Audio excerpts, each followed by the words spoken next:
Right, here today with a another episode of Politics and Movies. And yeah, we got GS, our good friend, and we're going to talk about the hit 1984 film Gremlins today. Milk duds. Milk Duds. Yeah. And of course, this was directed by Joe Dante, written by Chris Columbus, and starring Zach Galligan and Phoebe Cates. It's a cult classic. I That's mean, true. Starring Corey Feldman, whose performance is by far the best one in the movie. yeah, he's in it. Do you think I'm joking? I never know anymore. I don't know if that's a good thing or a bad thing. Got to keep them on their toes before they lose them from eating too much milk duds. Yes. Oh, and yes, this is our one of our Christmas specials. So yeah, we did Die Hard, and now we're doing Gremlins. I did Die Hard with Billy. They're going to do Die Hard 2, the new batch. Probably not. Who's doing Lethal Weapon? Who's doing all the other Shane Black movies? Yeah, I know. Could have been a He's done a Christmas lot. movie. Yeah. Although I guess technically, the first Christmas movie we did, quote unquote, was The Long Kiss Goodnight. Oh yeah, I mentioned Shane Black, and then obviously, Yeah. you know. Yeah, that man loves writing Christmas movies. Who Shit, does Iron Man 3 take place at Christmas? Yes. Goddamn. Yeah. Uh Best Iron Man movie, don't at me. Well, I don't know. That's a contentious opinion. We won't get into it now. Name me one Now quote from that movie. One quote. one quote. Yeah. Too fast. It was too fast. Uh, his most generic script that I can think of. Wow. He just Well, it is a Marvel movie. yeah. Anyway, back to the Anyway. Spielberg mill. Yeah. Yeah, we're big Spielberg shills here at Politics and Movies, and Speak for we're gonna. yourself. I'm the only person in the world who doesn't like Spielberg's movies, except for Saving Private Ryan, because I'm very Butch and Trad Mask, and horror movies make me hard. It's funny though because back to Gremlins, the sequel, Gremlins 2, the new batch, is a lot more like political. There's a lot of political readings you can get from that one. It's very much like a social satire. But we're not talking about that movie. We're talking about this one, and it's a little bit more subtle in this one. Um, That's more subtle. yeah, This well, movie has like very strong ecological and socioeconomic themes. That's like most of what it yeah, is. yeah, that's true. That's true. But and it does beat you over the head with it at the end of the movie, which I don't mind. But let's get into it. What do you think of this movie for starters? I'm not a huge fan of it because I think the script could use some work. But a lot of the set dressing and the practical effects are absolutely fantastic and have aged incredibly well. And it just really captures that old America, like just post war, before everything went so terribly wrong, and when the American dream was still alive, sort of Christmas vibe. Sure. Yeah. And yeah, we can talk about that. We can talk about the idyllic nature of the town until the gremlins take over. And Well, I the do fact, accept that it's terrorized by a money-hungry cunt. What does she need all that money for? She's not partying. She's just got her cats. yeah, well, it's funny because she's like, it's a Christmas movie, so she definitely seems like the stand-in for the Scrooge slash Mr. Potter archetype. They even mention, there's even Yeah. an excerpt from It's a Wonderful Life. Yeah, there's a little excerpt from it, and then she's very much like a Mr. Potter type character, and then instead of getting her arc, she just dies.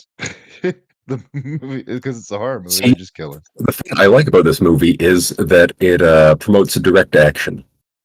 Very topical. Very topical. Yes, very And topical. the connection to the Scrooge thing is that when, just before she dies, the last thing she says is, "I'm not. They're coming for me. I'm not ready." Which again echoes the, three ghosts. Right. Exactly. But yeah, instead of like learning a lesson and having ham-fisted morals like drilled into her, she just gets killed. The gremlins kill her. Oh, it's much more efficient, and sometimes it is the only way. So there's also, throughout especially the beginning of the movie, there we get to meet a lot of the townspeople who have, fallen on hard times and are struggling to make ends meet. Our protagonist's family is one. There's also the lady with the kids with the red hats.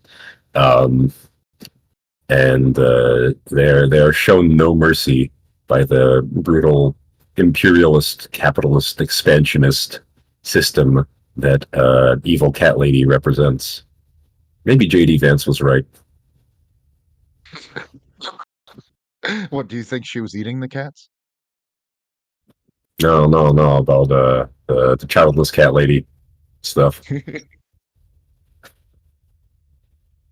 Um, no. That's all I'll say. All right, good to clear that up. Yeah, so it does seem to make some superficial remarks about, you know, inequity that's being caused more or less intentionally by, people piloting these systems. Yes. But I don't know. That doesn't have too much to do with the plot. It seems sort of a little bit tacked on. Like the movie needs a red herring bad guy for you to root against, like a real comic character of a kids movie. Well, Bent. I think it's a statement that it does make is by killing off the character that represents that in such a brutal way, especially. But in Is it a terms brutal of way? It's like, a funny way. It's the funniest death in the movie, arguably. yeah, well, And some arguably, yeah, brutal deaths. Yes. yeah. But what I'm saying is, like, in terms of film, like uh, a villain in a movie either accepts that they're wrong and changes, or the script's way of saying that they are past the ability to change is just by killing them off, usually. And that's, I think, what's represented here is the movie, the script saying this character cannot change, this character cannot undergo this transformation, so they die. And yeah, that's Well, my circumstances simply don't force them to change. Because it's always circumstances, it's always luck. They're forced to change. They don't, do DMT and wake up all of a sudden with empathy. Right. Is that how DMT works? I'm not sure. Well, that's apparently how MDMA and ketamine can work, and acid too. There are numerous accounts of people who are in finance or business or whatever and are money focused assholes, and then they do the drug, and then they gain a conscience spontaneously, and Oh, it's a they stop being a CEO and move to Ojai Valley or whatever. yeah, well, it's a shame it didn't work for Elon Musk. Yeah, he'll always Oh, be daddy's anyway, boy. Anyway, another subject this movie covers, not to move too totally away from the other stuff you mentioned, we'll put a pin in that, but animal testing. And I think this is the first time we've talked about animal testing represented in a movie.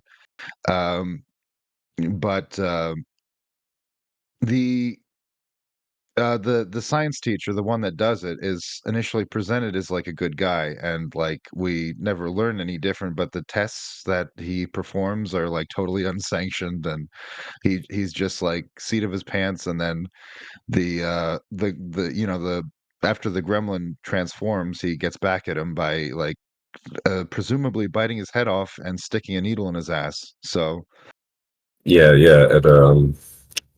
For violating my personal autonomy, I'm gonna rape and kill you. Because the needle in the ass is a very obvious metaphor for penetration. Thank you, Steven Spielberg. I guess we should thank Chris Columbus, who's mostly known for kids' movies, and then he did this This is beforehand. a kids movie, you know. I It's got it's a murder. It's got discussion of suicide. It's got post traumatic stress disorder. It's got yeah, it's rated murder. PG, but it's a good movie for fucking up your kids if that's your intent. Yeah. What wasn't this the movie that caused the ratings board to develop PG-13 as a rating? Yeah, between this and Temple of Doom. Yeah. Thank you, Steven Spielberg. Yeah, both, yeah. Uh he was going through a real dark period. Oh yeah, yeah. He was mid divorce, wasn't he? That's responsible for a lot of important contributions to the arts. Yeah. Wonder if that's been true And throughout human history, because we can certainly see it well documented in the last 80 years or whatever. yeah, I think it's funny that he did Poltergeist at the same time he did E.T. Like the like two most polar opposite movies. Yeah, because one's good. I like them both. Yeah, well, you like movies. I'm here against my Yeah, will. yeah. Well, Dear listeners, I am being paid handsomely for my time. he wishes. Yeah. Yeah, me too. Well, it's a fantasy movie, so we indulge. Um, Another fun fact, the creatures are called Mogwai. That is Cantonese for devil. Really, I thought it was Scottish for post rock. Yes, two things can be true. I think the Cantonese is more relevant in this case because It could be. because of course they're given well, he and in a back alley deal literally with the grandson, So the first time I the saw this father. movie, that was really baffling to me. Like, why do we have to bring Chinatown and China at all into this? I mean, there's the thing with the guy going on about foreign stuff in the cars and foreign goods having gremlins in them, and they'll I don't know affect your precious bodily fluids or whatever. Sounds like the paranoid ramblings of a xenophobe. Uh, which he can be that and a nice guy who's down on his luck, just an average, everyday, hardworking American who doesn't trust yellow people. Apparently, yeah. Jesus. But Yeah, I think it's an interesting way of it's interesting that you bring that up because it's a good way of like the script is othering these people basically by saying, like, oh, we don't understand the the intricacies of these goings on, so they there must be like some weird shit going on. And so like, like the script decides, okay, so this Chinese culture is apparently harboring these little monsters, and they know more about them than us. great And and terrible things that we don't understand and meddle in without you know without context, without awareness, without moderation. right. it goes back to the scientific argument of, like, we're messing with stuff that we don't understand, and we don't really have the capability of understanding at this point, so we're gonna, experience all the horrors associated with it first. Well, I think it's to an extent an extension of that old trope of the mystic East. You know, Absolutely. Um, and to an and, extent, it's like reverential, and we are filled with awe of this, tradition and aesthetic and corpus of knowledge. But then it can, like anything else, just become a cartoon caricature, and the yeah. basis for the awe and reverence are lost because whatever established that is no longer as well known. Like people aren't traveling over there anymore, and writing memoirs about it. Back Yeah, in the because you, know, you had rich people like gentlemen adventurers who would travel around the world and write about the wonderful things that they'd seen, and that was all anybody ever knew about it. You know. oh, yeah, and I think that is because the world has become more globalized, and, there's no, like, mystery to it anymore. There's no, uncertainty, like, we just know more and know less at the same time. But, like, it's a symptom of the globalization of stuff, and I gotta argue it's for the better, because it's not like, we're painting this place as a mystical utopia. It's all just the real world now, and, we have more knowledge Yeah, there's about pros it. and cons for sure, but the pros I would agree definitely outweigh the cons, and we're more interpersonally interconnected and economically interconnected, and that tends to mean that we work together and get along better. Like that's the whole reason that trade embargoes on unfriendly nations get lifted, because making them interdependent with you means that they can act out less because it's not in their interests. Yes, yeah, I would and be that's a good point. Yeah, I'd be interested to talk to some Asians or Asian Americans and see whether they would prefer the caricature of the Mystic East to still be a thing. Because it's you could say, oh, that's not representative, that's not accurate, that's a diminution of what they really have to offer. But on the other hand, like there are certainly worse things to be known for. Like it's pretty cool. Like I'm Canadian. Jump scare, I know, big shock. And I am pretty comfortable with this, country's archetypes and stereotypes, right? So it's not necessarily a bad thing. Like if it was the mystic Canada steeped in tradition and full of magic, then I'd be, perfectly content with that. It's like, on the other hand, like, Canada is a culture that's not, like, totally dissimilar to ours, so the othering isn't nearly as total as, like, say, China or Japan, where it's, like, on the other side of the world, so you can make up all this shit, and Well, you I see, to me, the term othering means unintentional exclusion. To say those people are different, they are unlike us, we cannot relate to them, um, rather than the other side of difference, which is to celebrate diversity. yeah,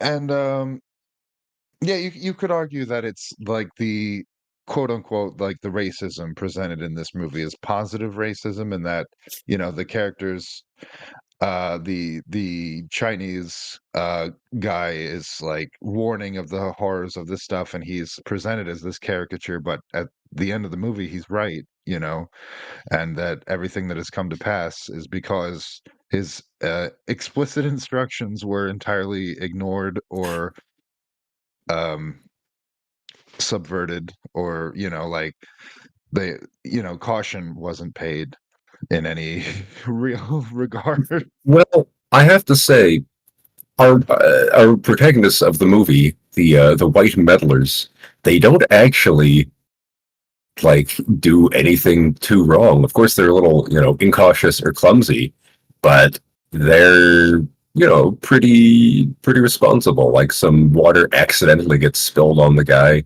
Maybe they shouldn't have had him Before he next to fell. water. Sure. Yeah. Yeah. And but everything after that was not really his fault because the guys chewed through the wires. I guess it would have been safer to not feed them at all, like when it's late.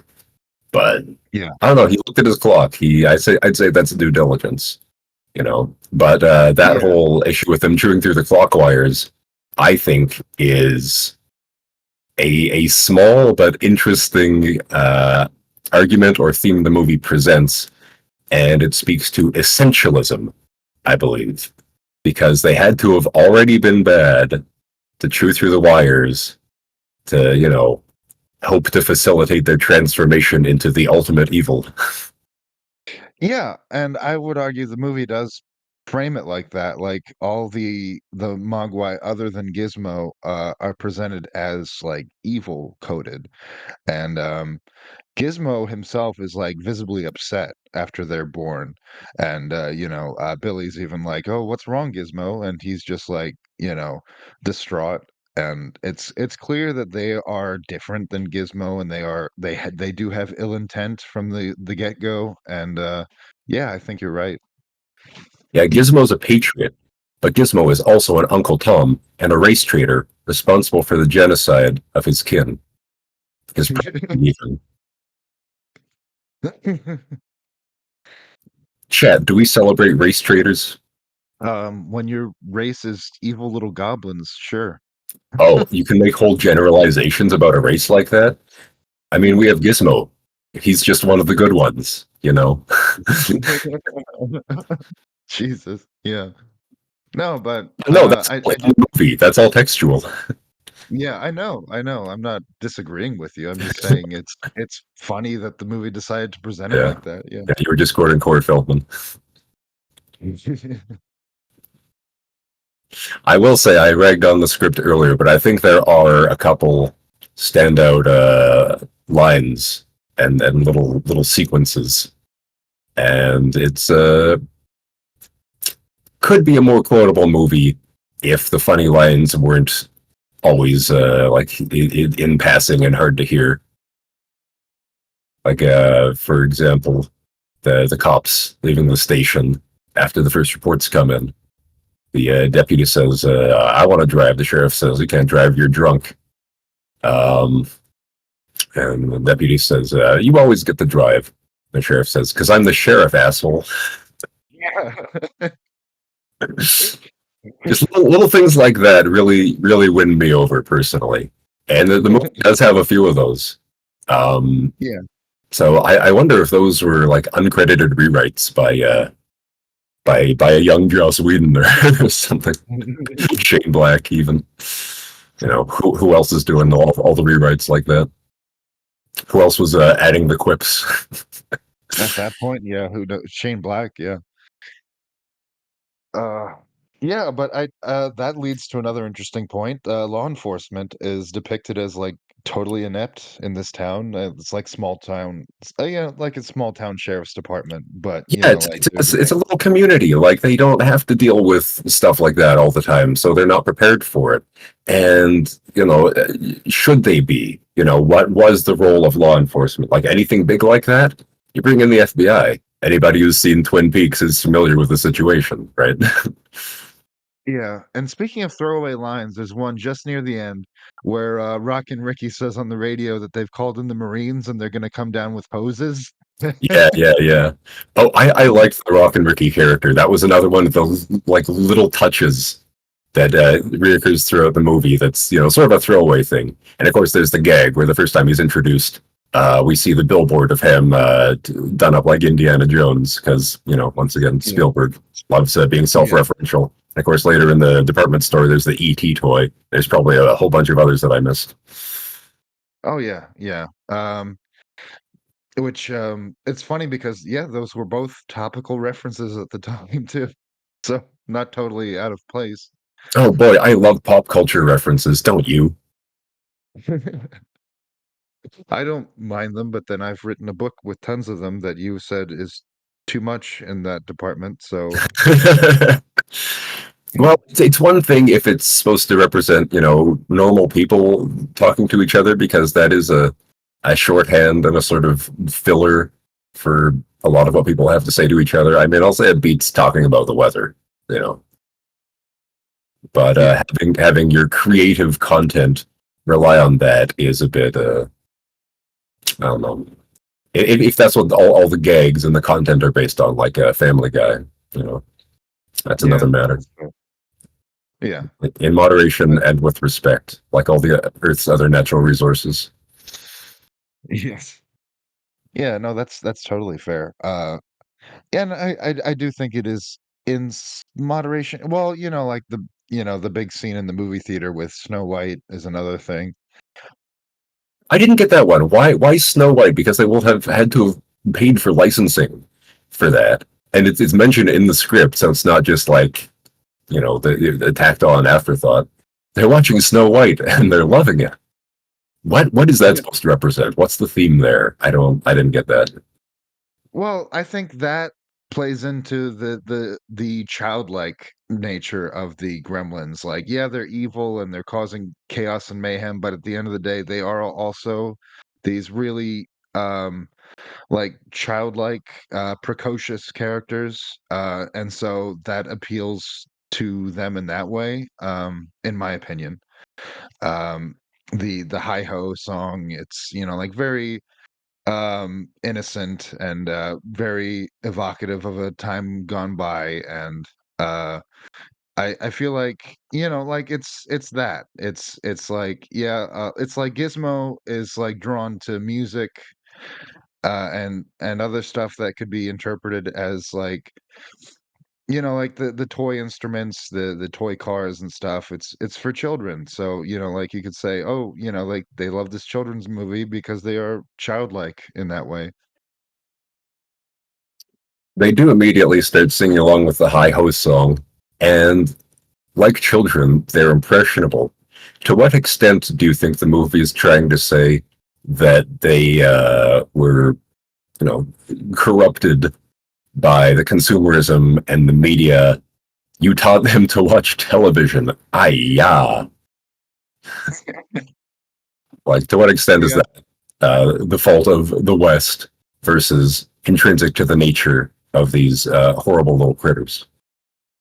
I do think there's something there in terms of what the movie is trying to get across. So yeah, I do think, like it's a very short moment and a throwaway line, but I do think they're trying to suggest that like Western technology and Western, influence has in some way, we don't know the extent, but it has in some way corrupted these creatures. They perhaps had a vulnerability to corruption that the circumstances they were presented with in small town America, which is, was at the time thought of probably as wholesome, Oh yeah, um, in the early can 80s. Oh yeah. fan the flame. All you need is an uh, an impressionable creature with some agency to try to way flanderize all of your attributes. Yeah, so I was surprised that there was so much to talk about with this movie. I don't know. I guess with horror though, there usually is a lot of like social commentary. Is this a horror Um, movie? yeah, this is like a Christmas horror movie, I'd say. Yeah. I'd say it seems more like a fantasy movie to me, like a it's weird. It's hard to pin down. I will tell you what Wikipedia calls it, and you will disagree. Okay, that's a A fun game. fantasy comedy horror film. But what's the horror aspect? So we have mostly just the gremlin deaths. They're kind of brutal, I would say. Yeah, well, there is if you wanna talk about tropes and about, like, what are the horror tropes that are represented here? Transformation, that's a big one. Uh, there is an unknowable, there's this other entity that can't be reasoned with that is, bent on destruction. That's another horror trope. Yeah, so I mean, it's there. You mean the old lady?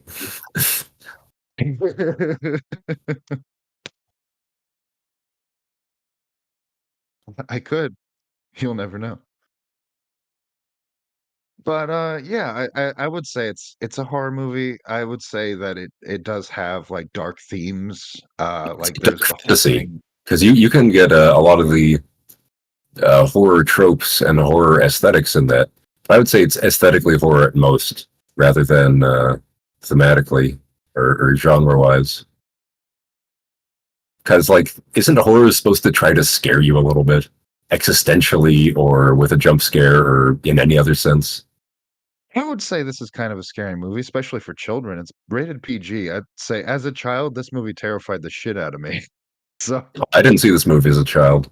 I'll say I did see Temple of Doom as a kid, and the one thing I do remember about that was the guy getting his heart joinked out. yeah, yeah, Like that that's all I bothered me a remember lot. about that movie.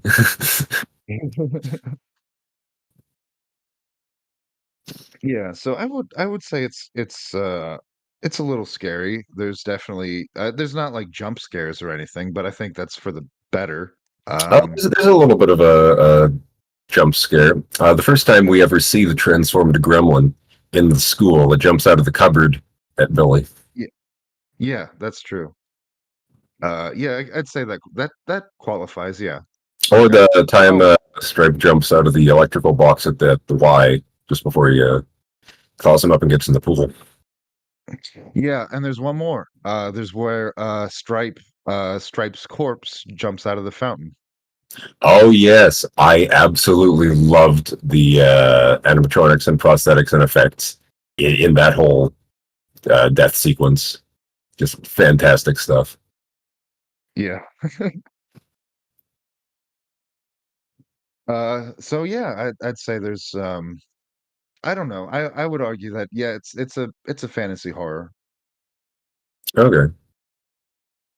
Um, so yeah, did you have any other thoughts like Oh boy, politically did or I! I had like you said, I was surprised that there was so much to say about this movie. So I don't think we finished the thread on animal testing. So yeah, I didn't really get an animal testing thing from that. I mean, the little guy didn't like having his blood drawn, but that's understandable. Most people I know don't. Um, and it does seem a little brutal, but it's he's doing science, right? You got to have a blood sample to do science. That's every movie with a creature. You got to study it under a microscope. yeah, And science does, it's trying to illuminate our understanding of this mystical, unknowable other, which is, sort of the job of science. I do think it's interesting for the time that the science teacher, the representative of science, was a black guy because this is, still pre woke America, for lack of a more good way to say that. yeah. So it is still, somewhat important to have um, representation and role models. And I doubt when this movie came out, anybody was whining about why'd they cast a black guy as a science teacher. No, probably not. And they probably weren't even I don't know. They probably weren't even casting with that in mind, you know. I don't know. It could have been intentional. So once again, positive racism. Yeah. Yeah, who knows? Because what a lot of people forget is if there's no representation of something, then that can sort of be alienating. So you've got to have like a little bit just to normalize it for people, to normalize having the black guy be a scientist and an authority figure and knowledgeable and trusted. Uh, because a lot of media for a long time that wasn't something that you would find, right? And that Oh, just God, no. establishes the worst behaviors and trends. Yeah, for the longest time in media, like if you like, especially in, like, old movies, if you watch any old movies, like, you only see, like, them as, like, the help, and, oh my god, there was this one, Humphrey Bogart movie I watched a while back. The only black character was this man who, Humphrey Bogart would always refer to as "boy," and I cringed every time. Yeah, in this one, the teacher calls the gremlin boy. Did you note that? Oh, yeah, I noticed that. America is good because America is great. I don't know that I have too much to say about animal testing, though. I mean, there's the little guy in a cage, but like, what are you gonna do? Yeah, I mean, But it's not a big part of this movie, it's just like a blink and you'll miss it kind of reference to, like, the idea that it exists, basically. yeah, but that does remind me of what I thought was one of the most interesting things, and arguably what's aged least well in the movie is how everybody relates to Gizmo, right? Because I think we see very much what Gizmo is to the screenwriter, a means to an end, in a lot of these scenes.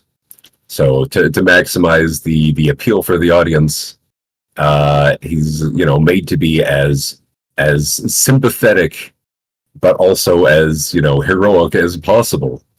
Um, and of course, the designers wanted to make it cute, so you could sell toys. Thank you, Spielberg. But for the most part, even though he does display, autonomy, agency, intelligence, he's not treated as a person at all. He's treated as a thing, which is, quite convenient if you're trying to sell toys. But I don't think you can have your cake and eat it. The dog is treated with, more respect. Yeah. Yeah, I They mean, there's just definitely an pick him argument. up and they do whatever they want with him. That you put him in a box and he's cool with it.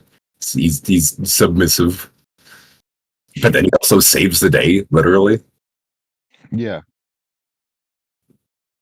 So do you think Yeah, these things are too conflicting, or is it like just you have to put up with a certain amount of that because of movies at the time, and you know you can't expect your creature to have too many rights? yeah, I don't know if there was actually uh a real intent behind that other than, like, he's like you were saying, he's the Gizmo is whatever we want him to be in terms of the narrative of the movie. Gizmo is So, whatever we want him to be. Maybe that's the takeaway. What could be more yeah. marketable than that? So the movie never tells us, speaking of Gizmo, why he's one of the good ones and why all the others are scurrilous scoundrels, even before they're corrupted and they start acting out tropes like gambler and flasher. Yeah. By the way, the bar sequence, I would give the movie another half star for that almost. That's it's just so well executed and has such a great energy to it. But like, what is going on with that? I think it can only be explained through the lens of theme, that it is showing that they're enacting our tropes, and that's what's making them, problematic, if you will. Yeah, I would argue when I saw that scene again, my first thought was, so the sequel is just that, but in the entire movie, it's extrapolated across an entire movie. It's just that sequence. I think that would be a bit much. That's Have you seen it? No. Yeah, that's what it is. Oh yeah, but that is the sexy gremlin, right? Yeah, Greta Gremlin. Uh, Chat, reply in comments. Would you? You would, but just a test of bravery to admit it in public. Be like Gizmo. Be the person Mister Rogers knew you could be. All right. So I guess that was our discussion on Gremlins. So yeah, Fun movie, fun classic horror movie or fantasy horror Wait. I've got comedy. one more. Was the Okay. xenophobe right? Should we be wary of foreign products infiltrating our economies because they, can't be trusted? Are there gremlins and everything? Should you turn on the lights and open all the cupboards? Alexa, open the No, cupboards. because I would say no because globalism makes everything cheaper. Jimmy Carter's deregulation of trucking made everything cheaper, including the lives Oh, of truckers. yes. Yes. Hey, it's politics. I'm going to get into it. All right, you can get into it if you want, but I don't know how that's related to this. Uh, yeah. I forget. Um, Fetterman or Feldman or Feldspar or whatever his name is. but The tractor guy. What was his yes, job that he lost? Do we find that out? I don't think so. He's also in the sequel, though. Didn't he died? No, he didn't die. They they left it Nobody's ambiguous in ever this really movie. gone. What? Nobody's ever really gone. Yeah. Well, to be fair, they left it kind of ambiguous in this movie. The cop said there was an accident. Um, and yeah, so they it was left open-ended, and then in the sequel they bring him back, and he's a major character in the sequel. Huh. Oh, another one of my favorite scenes in the movie was when the cops see the guy dressed as Santa with the gremlins all over him, and the deputy's like, "I'd like to go back to the station now. Can we get out of here?" Yeah, they make no effort to help the guy. and they just roll up the window. That's a wonderful comedy gag right there. Yeah. And it's the stuff like that it's kept surprising me that there's a little burst of wit in what seems at times to want to be a very brain off kids movie. Like the whole like chunk of the movie before the gremlins start transforming is kind of just putting in the time, getting to know the characters a little bit. It's Sure. after that the movie comes alive. And I guess I did want to talk about the law enforcement a little bit more because, I made the argument that small town law enforcement, should we really be expecting them to deal with a sudden outbreak of chaos and murder and et cetera, et cetera? Um, like, I don't know what degree of competence was expected from idyllic small town police in 1984. Um, Yeah. but I will say it was dereliction of duty when they left the guy dressed as Santa. Like, Yeah. piss in your boots cowardice. And that does not reflect well on the service. Well, I would argue that yes, the police should be prepared for all eventualities because yeah, they're there in the quiet times. Why shouldn't they be there when, shit needs to get done, you know? Because they're like a lock. Locks keep honest people honest. That's what they're there for. It's security theater, which America knows and loves intimately. Thank you, TSA. Security theater, that's good. Oh yeah, I didn't coin that. Um, I but if they got out of their car to help the guy in the Santa costume, they wouldn't have died from the cut brake cables. So perhaps a lesson there. Sure. Protect and survive, if you will. Yes. Deep cut Jethro Tull reference there for all the dads in the audience.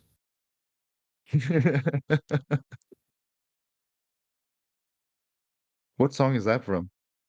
It's called Protect and Survive. It's off A, which came out like 1980, I think. It was supposed to be an Ian Anderson solo album, but it wasn't. It's got a lot of fantastic fretless bass on it. So if that is your kink, give it a spin. And hey, even if All it's right. not, Can listen to Ian Anderson talking about Japanese toys with batteries not included. Yeah, that's totally fair. Yeah. I thought Tull stopped existing through the '80s and just came back to life in the '90s, like most prog No, bands. actually, their post Heavy Horses output is some of my favorites. Like Broadsword and the Beast goes pretty hard. I'm a big fan of Stormwatch. And A, which I mentioned, is full of bangers. Like some of these are a little bit inconsistent, and you have to put up with some '80s cheese that you might not be ready for. Like Jethro Tull going heavy metal that started with Broadsword and the Beast. But I am very much here for it. Well, Jethro Tull and Gremlins, 1984. Watch this movie and see why 1984 won't be like 1984. All right, everyone, that's the episode. If you had, did you have any other thoughts? Uh, Merry Christmas, you filthy animals. Yes, Merry Christmas, Happy Holidays, all that stuff. Kwanzaa, whatever that is. Yeah, have a Happy New Year, Nowruz. Hanukkah. Hanukkah, how could I forget?